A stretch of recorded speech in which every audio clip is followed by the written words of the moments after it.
And again, now these would be the style you were asking earlier. This would be the style of wine that most people would they start out drinking. So now we make our rosé actually with the Cabernet Franc grape. This is almost all Cabernet Franc, but it is a very small percentage, under 5%.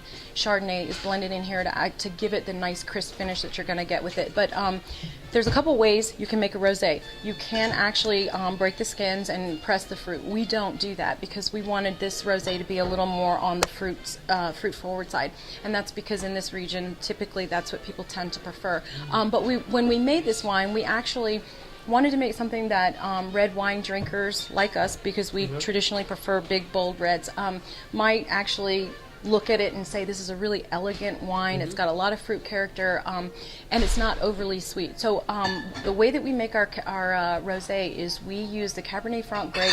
It's destemmed, it's hand sorted. It skips the crush. It doesn't go into a crush machine where the skins are broke.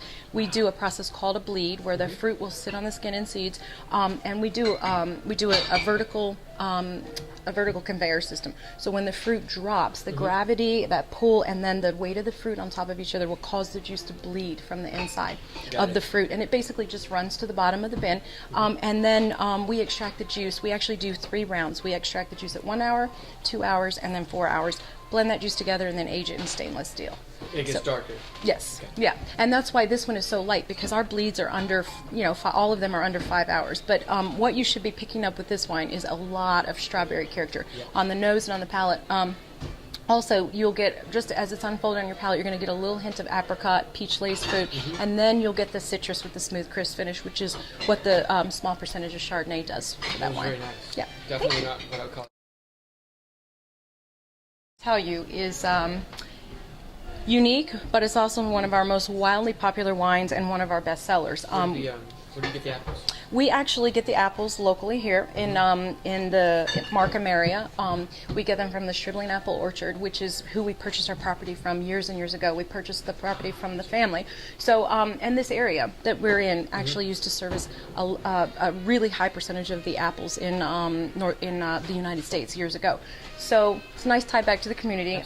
But the challenge is that we want to make this naturally, because that's how we make the rest of our other wines. We don't use sugar, but we do use multiple varietals of apples every year. So Mr. Stribling will he'll hand select the apples that are going to be in here. It's multiple varietals, and the reason for that is, just like grapes, the varietals change. Right. So with this wine, you're typically, the consistent character you get is you're going to get very nice, the sweeter apples up on the front end of the palate, and then as it's unfolding, you'll be able to really actually even pick out some of the flavors, like the York apple is in there, the Macintosh apple, pick up a little bit of honey. But then on the finish, it's got a little tartness with a little bit of cinnamon, so you know it's finished off with the Granny Smith. So every year the Granny Smith apple is in this wine. But what you're going to find with this wine is it's not going to be quite as sweet as most fruit wines, near as sweet as most fruit wines. It's actually going to be pleasantly pleasant, like you're biting into a fresh ripe apple. But this is a big seller here, and it's a wonderful, this one actually is a wonderful pair with, you can have it with dessert. It actually is a nice pair after dinner with any type of sharp cheese, like a gorgonzola or a blue cheese. And that is not a sweet wine. Right. You know what I mean? It's Yeah. just not a sweet wine. It's a it's tart. That's nice. The way that the sweeter apples hit the palate and then it finishes off with the tartness, it really just cuts the sweetness out of it. And then when you make your wine naturally like this, you're going to have a wine like this. And I tell people the comparison of this is, when you make juice at home, it is sweet. It's still sweet, but it's that natural sweetness that comes from the apple, as opposed to if you buy it at the store where you have concentrate and they're using sweetener and a concentrate with it. So very different. It's very, very unique, and we sell a lot of it. That's incredible. I mean, I don't end up going for like sweet wines. I wouldn't put that in the sweet wine category by Yep. any stretch. That's incredible. Wow. Yeah. Now this one too, it's a great pair after dinner with, like I said, with cheese. But it also is wonderful with anything with a little bit of caramel because you're picking up those apple flavors, and so you're going to complement. I mean, you're going to get those apple characters, and the caramel is going to complement. It's going to be like a caramel apple. So it's really wonderful with any dessert that has caramel in it.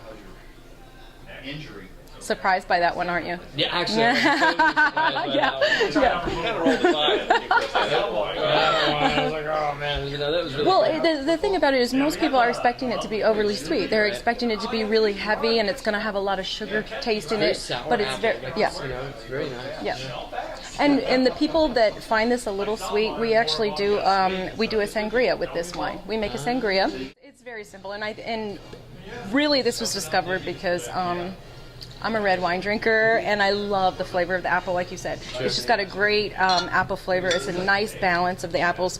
But what I like to do during the summertime is take my big full body red that is usually served, a little at a room temperature, and just it gives it a nice little chill. So you just give it a little turn there. It's about half of the apple and half of the North Point Red, that Cab Heavy Bordeaux style blend that we just had. Well, we'll see. No pressure. No pressure. You may not like it. And we make it by the pitcher here. Throw some fresh fruit in there. That's really nice. Isn't it nice? It's refreshing. And we'll cut it down with a little bit of ginger ale, ice, and fresh fruit, and serve it by the pitcher. Wow. So. That's really nice. And this is, and I should say, the apple wine is also very good mulled during the fall, and this is very good mulled too. A little bit of cinnamon, nutmeg, and clove. Breaks apart different. Completely breaks apart different. It will cut the sweet character out of the apple wine. You could even make it a little more dry, depending on what your style of wine that you prefer. But it will shift that dark fruit in the North Point Red to a more of a red fruit like cherry Not and raspberry. The cinnamon, like you said, to the front. Yep. You notice it kind of like right in the middle of the taste. Yep. Wow. Instead of where it was on the finish Right. with the apple wine. Yep.